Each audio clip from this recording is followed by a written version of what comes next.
ఆవుని కొడితే గోమోదక దోషం అంటారు. ఆవుని కొట్టడం ఒక పెద్ద పాపం కింద వేస్తారు. కాబట్టి ఇప్పుడు ఈ ఆవుని కొట్టకుండా పంట తినీయకుండా బయటికి పంపించాలి ఎలా అని ఆలోచించి కమండలంలో ఉన్న నీళ్లు తీసి చల్లి హాయ్ అని అదిలించాడు. కమండలంలో నీళ్లు వచ్చి విసురుగా తగిలేటప్పటికే గోవు కింద పడి శరీరం వదిలేసి, అది మాయా గోవు. అది గౌతముడి చేతిలో చనిపోయింది అన్న అప్రతిష్ట గౌతముడికి తేవడం కోసం సృష్టించాడు అక్కడ ఉన్నటువంటి వాడు. ఇప్పుడు ఎప్పుడైతే ఒక గోవు యొక్క శరీరం పడిపోయిందో గౌతమ మహర్షి గోవుని చంపేశాడు.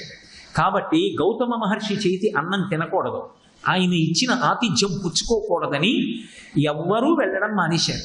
గౌతమ మహర్షి చాలా విచారం పొందాడు. వాళ్ళనే ఆశ్రయించి అడిగాడు, నా పాపం ఎలా పోతుందని అడిగాడు.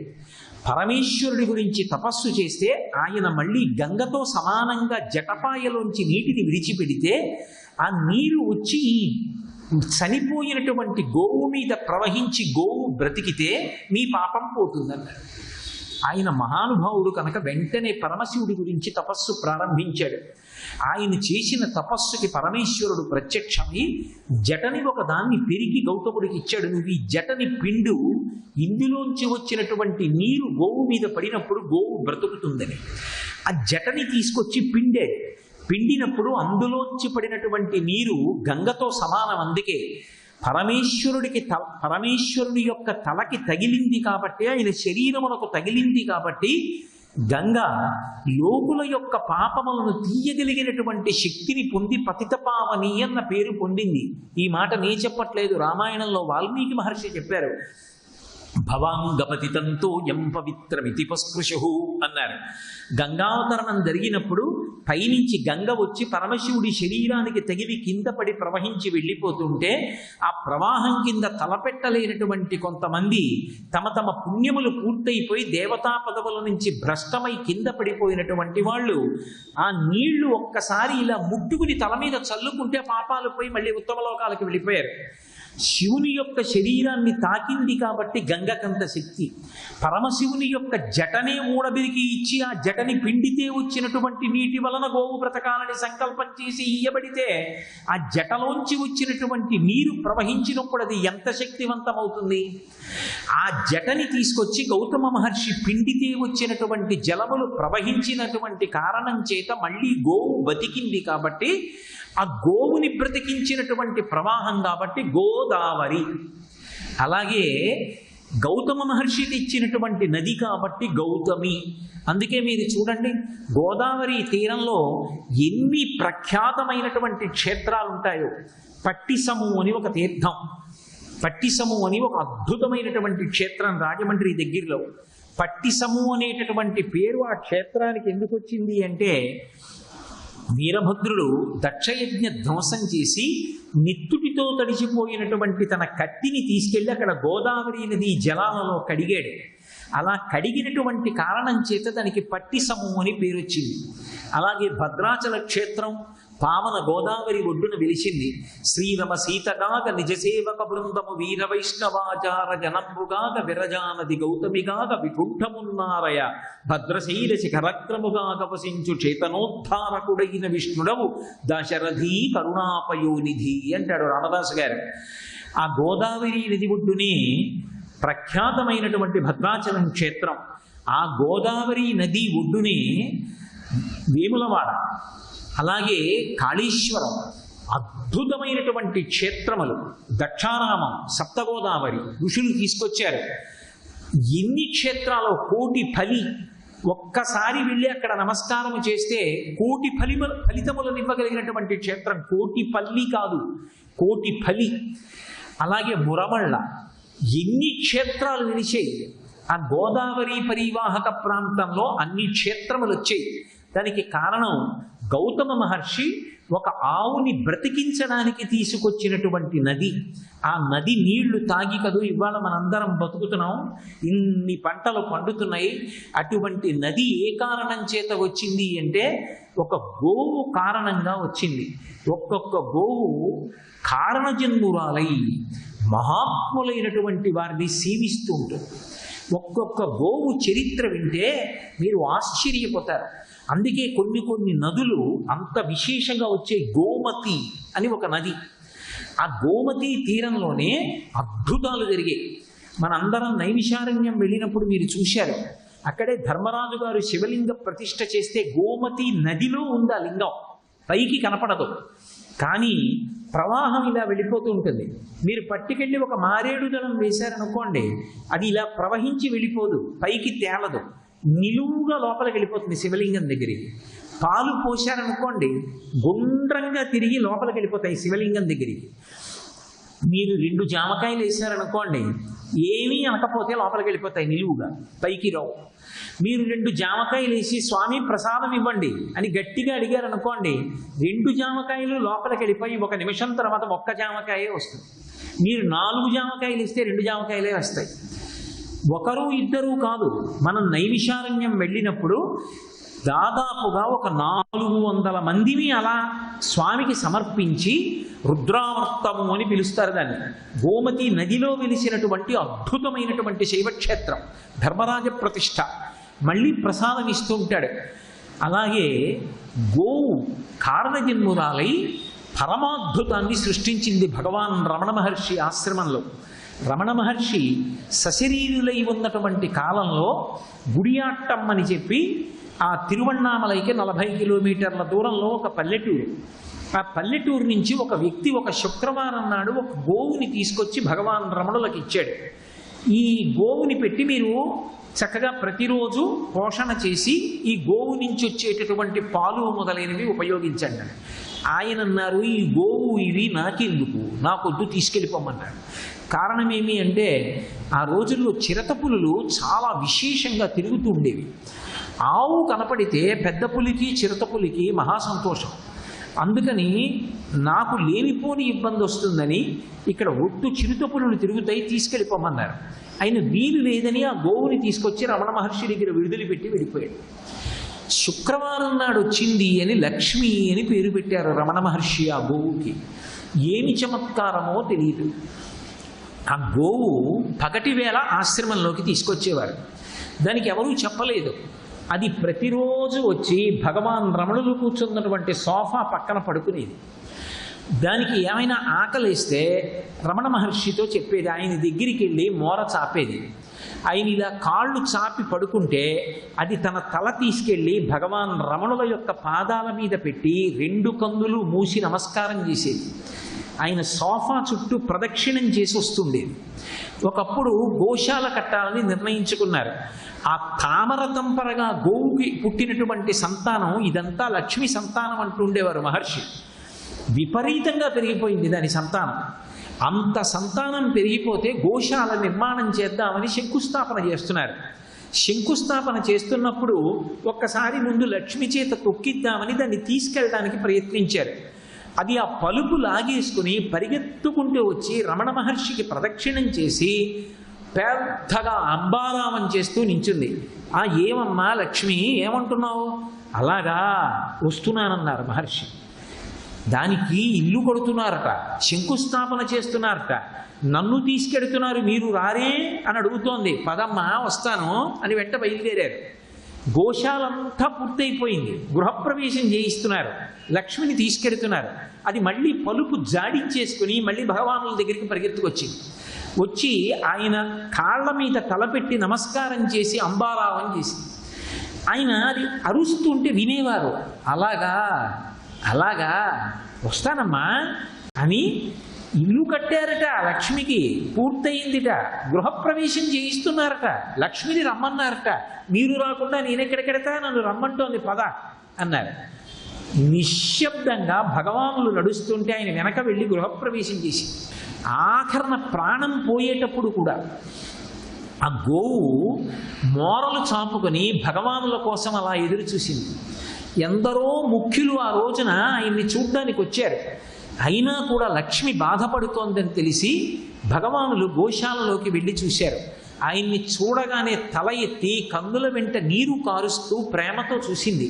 ఆయన దగ్గరికి వెళ్ళి కూర్చోగానే ఆయన ఒళ్ళో తల అలా వాల్చేసి తల పెట్టుకుని కన్ను పైకెత్తి చూస్తూ ఉండిపోయింది.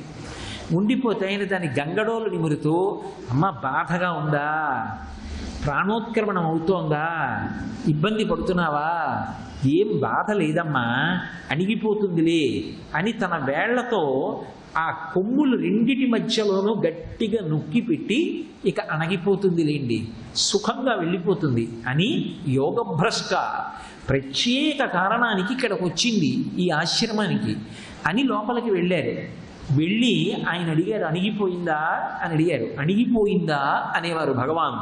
అణిగిపోయిందా అంటే లోపల ఉన్నటువంటి జీవుడు అణిగిపోయాడా అని, వెళ్ళిపోయిందా అని దాని అర్థం. అణిగిపోయిందండి అన్నారు. వచ్చి చూశారు. చమత్కారం ఏమిటంటే అప్పటి వరకు ఒకలా పడుకున్నటువంటి లక్ష్మి ప్రాణోత్క్రమణం అయ్యేటప్పుడు తల తిప్పి కుడిచివి పైన పెట్టి ఇలా నిలబెట్టి శరీరం విడిచిపెట్టేసి. చూశారా, అదృశ్య రూపాలలో మోక్షం ఇవ్వడానికి లక్ష్మికి ఉపదేశం జరిగింది అని నాకు జన్మనిచ్చినటువంటి తల్లి అలగమ్మ గారు వెళ్ళిపోయినప్పుడు ఎంత సశాస్త్రీయంగా సమాధి చేశామో లక్ష్మిని కూడా అలాగే సమాధి చేయండి అన్నారు. భగవానుల నోటి వెంట ఆ మాట వచ్చిందంతే. ఎక్కడ నుంచి వచ్చాయో తెలియదు సంబారాలు. అమ్మగారిని సమాధి చేసినప్పుడు ఎలా వచ్చాయో అలా వచ్చాయి. చూశారా లక్ష్మి గొప్పతనం, ఎన్ని పదార్థాలు వచ్చాయో అని. ఒక తురీయాశ్రమంలో ఉన్నటువంటి వ్యక్తి శరీరాన్ని విడిచిపెడితే భూమిలో ఎలా మంత్రాలతో ఖననం చేస్తారో అలా లక్ష్మిని సమాధి చేశారు. చిత్రం, ఇప్పటికీ కూడా మీరు రమణాశ్రమానికి వెడితే ఆ లక్ష్మి యొక్క సమాధి కనపడుతుంది. మిగిలిన వాటికి ఏడాదికి ఒక్కసారే పూజ ఆ సమాధుల దగ్గర. ఒక్క లక్ష్మి సమాధి దగ్గర మాత్రం ప్రతి శుక్రవారం పూజ జరుగుతుంది. అంత తేజోరూపిణి అయి ఆ ఆశ్రమంలో భగవానులతోటి విడదీయరానటువంటి అనుబంధంతో తిరిగింది ఒక గోవు. ఒక్కొక్క గోవు యొక్క చరిత్ర చదువుతుంటే, ఒక్కొక్క గోవు యొక్క విశేషం చదువుతుంటే మనకి ఆశ్చర్యం వేస్తుంది. అసలు మీరు ఏ మహాత్ముడి యొక్క జీవితాన్ని పరిశీలించండి, గోవుతో సంబంధం లేనటువంటి వాళ్ళు మీకు కనపడరు. రామచంద్రమూర్తి జన్మించినప్పుడు తతశ్చ ద్వాదశే మాసే చైత్రే నవమికే తిథౌ నక్షత్రేది దైవత్యే సోచ్ఛ సంస్థేషు పంచషు గృహేషు కర్కటే లగ్నే వక్పతాం ఇందునా సహ ప్రోద్యమానే జగన్నాథం సర్వలోక నమస్కృతం అంటారు మహర్షి. 12 నెలలు కౌసల్యాగర్భవాసం చేసి మహానుభావుడైనటువంటి రామచంద్ర ప్రభువు కర్కాటక లగ్నంలో చైత్రమాసంలో శుక్లపక్షంలో నవమి తిథి నాడు మధ్యాహ్నం వేళ 5 గ్రహములు ఉచ్చస్థితిలో ఉన్నటువంటి సమయంలో సూర్యుడు, గురుడు, శుక్రుడు, శని, ఆ తర్వాత కుజుడు, ఈ 5 గ్రహాలు ఉచ్చలో ఉండగా ఆయన జన్మించాడు. భూమి మీద ఒక సామాన్యమైనటువంటి మనుష్యుడు జన్మించినట్టుగా జన్మించాడు. అలా జన్మించినప్పుడు దశరథ మహారాజు గారు ఎన్ని వేల గోవులు బ్రాహ్మణులకు దానం చేశాడు.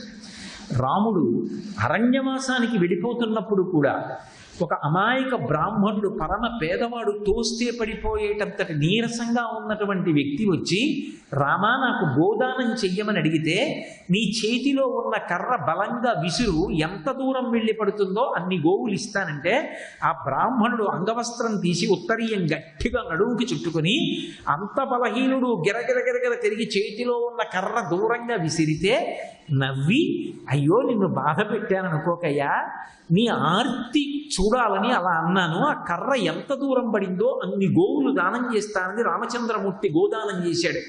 అలాగే సీతారామ కళ్యాణ ఘట్టంలో రామచంద్రమూర్తికి, లక్ష్మణస్వామికి, భరత శత్రుఘ్నులకి కన్యాదానం జరిగేటటువంటి సమయంలో దశరథ మహారాజు గారు బ్రాహ్మణులకి ఒక్కొక్క పిల్లవాడి పేరు మీద ఒక్కొక్క 1,00,000 గోవుల చొప్పున దానం చేశాడు. 4 లక్షల గోవులు దానం చేశాడు. అది కూడా ఎలా? ప్రతి గోవు యొక్క శృంగములకు బంగారు తొడుగులు అమర్చి, బంగారు కొమ్ములు అమర్చి పాలు పితకడానికి కంచు పాత్రని ఏర్పాటు చేసి పెద్ద పెద్ద పొదుగులు కలిగినటువంటి గోవుల్ని ఒక్కొక్క పిల్లవాడి పేరు మీద 1,00,000 గోవుల చొప్పున రామలక్ష్మణ భరత శత్రుఘ్నులు నలుగురి యొక్క వివాహ కాలమునందు 4,00,000 గోవులను దానం చేశాడు. అలాగే అర్ధరాత్రి వేళ కృష్ణ పరమాత్మ ఆవిర్భవించారు. దేవకీ వసుదేవులు ఇద్దరూ కూడా కారాగారవాసంలో ఉన్నారు. జలధర దేహు నాజాను చతుర్బాహు సరసీరు హక్షు విశాలవక్షు జారు గదా శంఖచక్ర పద్మ విలాసు కంఠ కౌస్తుభమణి కంపిభాను కమనీయ కటిసూత్ర కంకణ కేయూర శ్రీవత్సలంచలంచిత విహారు మరుకుండల ప్రభాయుత కుంతలలలాటు వైఢూర్య మడిగణ వరకిరీటు బాలు పూర్ణిందురు చిజాలు భక్త లోకపాలు సుగుణాల వాలు కృపావిశాలు చూచి తిలకించి పులకించి చోద్యమంది ఉబ్బి చెలరేగి వసుదేవుడు ఉత్సహించే అంటారు పోతన గారు. ఏదో ఒక ప్రాకృతమైనటువంటి శిశువు రూపంలో కాకుండా నీరు పట్టినటువంటి నల్లటి మబ్బు ఎటువంటి వర్ణంలో ఉంటుందో అటువంటి రంగుతో పచ్చని పీతాంబరం కట్టుకుని 4 బాహువులలో శంఖచక్ర గదాపద్మములను ధరించినటువంటి వాడై వక్షస్థలం మీద ఆ శ్రీవత్సము అనబడేటటువంటి పుట్టుమచ్చ మెరుస్తుంటే కౌస్తుభమణిని మెడలో దాల్చినటువంటి వాడై వైజయంతిమాల వేసుకుని బంగారు మొలత్రాటితోటి బంగారు హారములతోటి దర్శనమిచ్చాడు వసుదేవుడికి. ఇంతటి మహానుభావుడు శ్రీమన్నారాయణుడు నా కడుపున కొడుకుగా పుట్టాడు. సాధారణంగా కొడుకు పుడితే పితృరుణం వదిలిపోతుంది. పితృరుణం నుంచి యజమాని విముక్తుడవుతాడు. అందుకే సచీల స్నానం చేస్తారు. కొడుకు పుట్టాడు అంటే పితృదేవతలకి ఉన్నటువంటి రుణం తీరుతుంది. ఆ రుణం తీరిపోయింది అని చెప్పడం కోసమని ఏ బట్టలు కట్టుకుని ఉండగా తనకి కొడుకు పుట్టాడనేటటువంటి శుభవార్త విన్నాడో ఆ బట్టలతోటే నీటి ప్రవాహం ఎక్కడుంటుందో అక్కడ కొంచెం ఎత్తైన ప్రదేశం చూసుకొని అందులోంచి నీటిలోకి దూకుతారు. అంటే లోపల రాళ్ళు ఉన్నాయా లేవా అన్న విషయాన్ని జాగ్రత్తగా చూసుకోవాలి. ఆ పైనుంచి దూకినప్పుడు ఆ నీళ్లు దబ్బన్న శబ్దంతో పైకి లేస్తాయి. పితృదేవతలు ఆ నీటిని చూస్తారట. నేను వీడిని కన్నట్టే వీడు కూడా వంశంలో ఒక కొడుకుని కన్నాడు, వంశం పరంపరాగతంగా నడుస్తోంది, నిన్ను పితృరుణం నుంచి విముక్తుణ్ణి చేశామంటారు. లోకంలో తండ్రి యొక్క రుణం 2 కారణముల చేత విడుదల చేసుకోవచ్చు. తండ్రి రుణం తీర్చుకోవడానికి 2 పద్ధతులు ఉన్నాయి. ఒకటి, కొడుకుని కన్న కారణం చేత పితృరుణం నుంచి విముక్తుడవుతాడు. 2, ఆ కొడుకుని కన్నప్పటికీ కూడా తండ్రి యందు ఎప్పుడూ ఆ గౌరవభావం ఉండవలసిందే. పితృరుణం నుంచి పరిపూర్ణంగా విముక్తుడవ్వాలి అంటే సౌత్రామణి అని ఒక యాగం. ఆ యాగం చేసినటువంటి వాడు తండ్రి యొక్క రుణం నుంచి వినిర్ముక్తుడైపోతాడు. అమ్మ రుణం నుంచి విముక్తుడవడానికి శాస్త్రంలో మార్గం లేదు. అందుకే కొన్ని అద్భుతమైనటువంటి పీఠాలు ఉంటాయి. శంకర భగవత్పాదాచార్య స్వామి వారి యొక్క సంకల్పం మేరకు వచ్చినటువంటి పీఠాలు శృంగేరి పీఠం, కామకోటి పీఠం. ఇటువంటి పీఠాలలో బ్రహ్మచారిగా ఉండగానే కారణజన్ములైనటువంటి వారు గృహస్థాశ్రమంలోకి ప్రవేశించకుండానే సన్యసిస్తూ ఉంటారు. అలా సన్యసించి వారు పీఠాధిపత్యాన్ని వహిస్తూ ఉంటారు. అలా పీఠాధిపతి అయినటువంటి వ్యక్తి దగ్గరికి తండ్రి గారు వరుస క్రమంలో వెడుతున్నాడు అనుకోండి, జన్మనిచ్చినటువంటి పూర్వాశ్రమంలో తండ్రి అంటే సన్యాసాశ్రమానికి పూర్వం ఆ పిల్లవాడికి జన్మనిచ్చినటువంటి తండ్రి ఎవరున్నాడో ఆయన వరుస క్రమంలో పీఠాధిపతి ముందు నుంచి వెడుతున్నప్పుడు ఆయన కూడా పీఠాధిపతికి నమస్కారం చెయ్యాలి.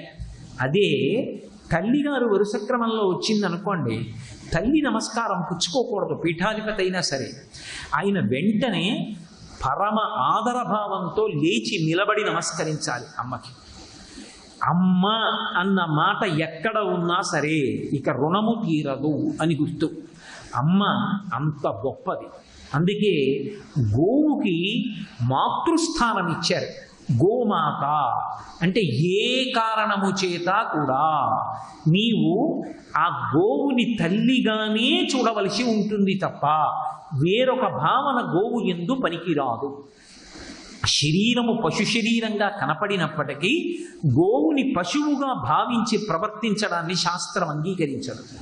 అందుకే అమ్మని కొట్టడం అంటే అసలు అటువంటి మాటలు ఉచ్చరించడం నాకు యథార్థానికి ఇష్టం ఉండదు.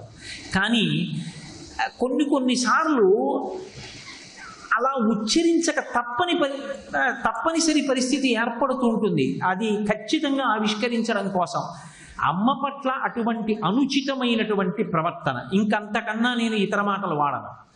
అనుచితమైనటువంటి ప్రవర్తన ఎంత దోషభూయిష్టమో గోవు పట్ల అలా ప్రవర్తించడం కూడా అంతే దోషభూయిష్టం. అందుకే గోమాత, గోవుని మాతృస్వరూపంగా కీర్తించారు. అలా పరిపూర్ణావతారంగా, పరిపూర్ణావతారము అన్న మాటకు అర్థం ఏమిటంటే అన్ని అవతారములలో ఉన్నటువంటి తేజస్సుని కూడా తనలోకి తీసేసుకోగలిగినటువంటి గొప్ప వైభవం ఉన్నటువంటి అవతారం అయితే దాన్ని పరిపూర్ణావతారం అంటారు. అటువంటి పరిపూర్ణావతారంగా వచ్చినటువంటి కృష్ణ పరమాత్మ పుట్టినప్పుడు, అవతార స్వీకారం చేసినప్పుడు పొంగిపోయినటువంటి వసుదేవుడు గోదానం చెయ్యడానికి అవకాశం పొందలేదు. ఎందుకని అంటే బంధనాల్లో ఉన్నాడు. కొడుకు పుట్టాడు అనగానే అంతటి వసుదేవుడు కూడా శ్రీమన్నారాయణుడే కొడుకుగా పుట్టిన, అయ్యో నేను బంధనంలో ఉన్నాను, బయటికి వెళ్ళి గోదానం చేయలేనని స్నానము చేయక రామిని ఆనంద రసాబ్ది మగ్నుండై ధేనువులను 10,000 మానసికముగా విప్రులకును ధారపోసి మరి ఇచ్చుటకున్నారు పోతన గారు. ఇటువంటి కొడుకు పుట్టాడని, కొడుకు పుడితే గోదానం చెయ్యాలి, 10,000 గోవుల్ని మానసికంగా బ్రాహ్మణులకు దానం చేశాట. నేను ఈ బంధనంలోంచి బయటికి వచ్చిన తరువాత నిజంగా దానం చేసి మొక్కు తీర్చుకుంటాను. ప్రస్తుతంలో నేను స్నానం చెయ్యకపోయినా రసోవై సహా అసలు ఆనందము ఘనమైతే అదే కృష్ణస్వరూపం. అందుకే కృష్ అంటే నిరతిశయ ఆనందం. ఆ నిరతిశయమైనటువంటి ఆనందం ఒక చోటుకొచ్చి ఘనమై నిలబడితే దాన్ని కృష్ణ పరమాత్మ అని పిలుస్తారు. అటువంటి కృష్ణుడు నా కడుపున కొడుకుగా వచ్చాడు. ఇటువంటి కృష్ణుడు పుట్టినప్పుడు నేను గోదానం చేయకపోతే ఎలా? అందుకని మానసికంగా 10,000 గోవుల్ని బ్రాహ్మణులకు దానం ఇచ్చేట. నేను ఈ బంధనాలు వదిలిపోయి బయటికి వచ్చిన తరువాత మళ్ళీ యథార్థముగా 10,000 గోవుల్ని కూడా బ్రాహ్మణులకు దానం చేస్తాను అని సంకల్పం చేసుకున్నాడు. అంటే మీరు కావ్యాల్ని పురాణాల్ని పరిశీలించినప్పుడు పరమేశ్వరుడే అవతార స్వీకారం చేసి ప్రాకృతంగా వచ్చినప్పటికీ కూడా వెంటనే దానము చేసినది ఏది అంటే గోవుని. అందుకే మహాత్ముల దర్శనం అయిందనుకోండి, వెంటనే గోదానం చేసేటటువంటి ప్రయత్నం చేస్తారు. అంత అద్భుతమైనటువంటి రూపం ఆ గోవు యొక్క రూపం. అంత వైభవం కలిగినటువంటి ప్రాణి. గోవులు ఎక్కడ స్వేచ్ఛగా తిరుగుతుంటాయో, గోవుల కంటి వెంట నీటి ధార పడకుండా, గోవులు ఎక్కడ కనపడితే అక్కడ దెబ్బలు కొట్టకుండా, గోవు కనపడితే కాస్త గంధం రాసి బొట్టు పెట్టి 4 అక్షతలేసి ఇంట్లో ఉన్న పదార్థాన్ని గోవులకు పెడుతూ, గోవులు ఆనందంగా రహదారి మీద గోవు తిరుగుతోందని గోవుని కొట్టడం, గోవుని బంధించడం ఇటువంటివి జరగకుండా గోవులు స్వేచ్ఛగా తిరిగిన నాడు ధర్మము నిలబడుతుంది, ఐశ్వర్యము నిలబడుతుంది. మీకు మహాభారతంలో ఒక కీలకమైనటువంటి ఘట్టం ఏర్పడింది. ఒకానొకప్పుడు పాండవులు అరణ్యవాసం పూర్తి చేశారు, అజ్ఞాతవాసం చేస్తున్నారు. 1 ఏడాది అజ్ఞాతవాసం చెయ్యాలి. ఆ అజ్ఞాతవాసం పూర్తయిపోయే లోపల పాండవుల యొక్క ఉనికిని కౌరవులు కనిపెట్టగలిగితే మళ్ళీ పాండవులు అరణ్యవాసం చేసి అజ్ఞాతవాసం చెయ్యాలి. అసలు ఆ నియమం దుర్యోధనుడు పెట్టడానికి కారణం అదే. అజ్ఞాతవాస సమయం 1 ఏడాది ఉంటుంది కాబట్టి ఇంతటి మహావీరులు ఎక్కడా దాక్కోవడం సాధ్యం కాదు కాబట్టి వీళ్ళని గుర్తుపట్టడం తేలిక కాబట్టి వీళ్ళని గుర్తుపట్టేస్తే మళ్ళీ అరణ్యవాసానికి అజ్ఞాతవాసానికి వెళ్ళిపోతూ ఉంటారు. మనం యథేచ్ఛగా రాజ్య పరిపాలన చెయ్యొచ్చు. నిజంగా మంత్రాంగం విషయంలో అద్భుతమైనటువంటి మంత్రాంగం చేశాడు, గొప్ప కుట్ర పన్నాడు. కానీ ధర్మో రక్షతి రక్షిత, ఎక్కడ ధర్మం ఉంటుందో అక్కడ రక్షణ ఉంటుంది. అజ్ఞాతవాస కాలం పూర్తయిపోతోంది, పాండవుల యొక్క ఉనికి తెలియలేదు. వెళ్ళినటువంటి గూఢచారులందరూ తిరిగి వచ్చారు, మాకెక్కడ పాండవుల యొక్క ఉనికి తెలియలేదన్నారు. కర్ణుడు అన్నాడు, మనం ఇంకా కొన్ని వేల మంది గూఢచారుల్ని మారు రూపాలలో పంపిస్తే ఎక్కడ పాండవులు ఉన్నప్పటికీ కూడా తెలుస్తుంది, కాబట్టి ఇంకా కొన్ని వేల మంది గూఢచారుల్ని పంపిద్దామన్నాడు. అంటే దుశ్శాసనుడు అహంకారి, ఆయన అన్నాడు, ఇంకా పాండవులు బతికుండడం ఏమిటి? ఎప్పుడో క్రూర మృగములు తినేసి ఉంటాయి, ఈ పాటికి వాళ్ళ ఎముకలన్నీ భూమిలో కూడా కలిసిపోయి ఉంటాయి, ఇంకా వెతకడం ఎందుకన్నయ్యా అన్నాడు. కర్ణుడన్న మాటని పరిహాసం చేశాడు దుశ్శాసనుడు. కానీ దుర్యోధనుడికి అనుమానం, ఇంత ధర్మాత్ములైనటువంటి వారు అంత తేలికగా నశించిపోతారా? ధర్మము చేత కాపాడబడుతూ ఉంటారని. ఆ బుద్ధి సక్రమంగా నిలబడి ఉంటే ఇంకోలా ఉండేది. పెద్దలైనటువంటి వారు సభలో ఉన్నారు, భీష్మ, ద్రోణ, కృపాచార్యాది వీరులు. మీరు చెప్పండి, పాండవులు ఉన్నారు అని గుర్తుపట్టడం ఎలా అని అడిగాడు. ద్రోణుడు కొన్ని విషయాలు చెప్పాడు. తాత మహానుభావుడు, గాంగేయుడు, ఆయన పేరు చెప్తే చాలు నాకు ఒళ్ళు పులకరింతలు వస్తాయి, అంతటి మహానుభావుడు. భీష్మాచార్యుల వారు అన్నాడు, ఆయన ఎన్నో విశేషాలు చెప్పాడు. సర్వం శ్రీ ఉమామహేశ్వర పరబ్రహ్మార్పణమస్తు. స్వస్తి.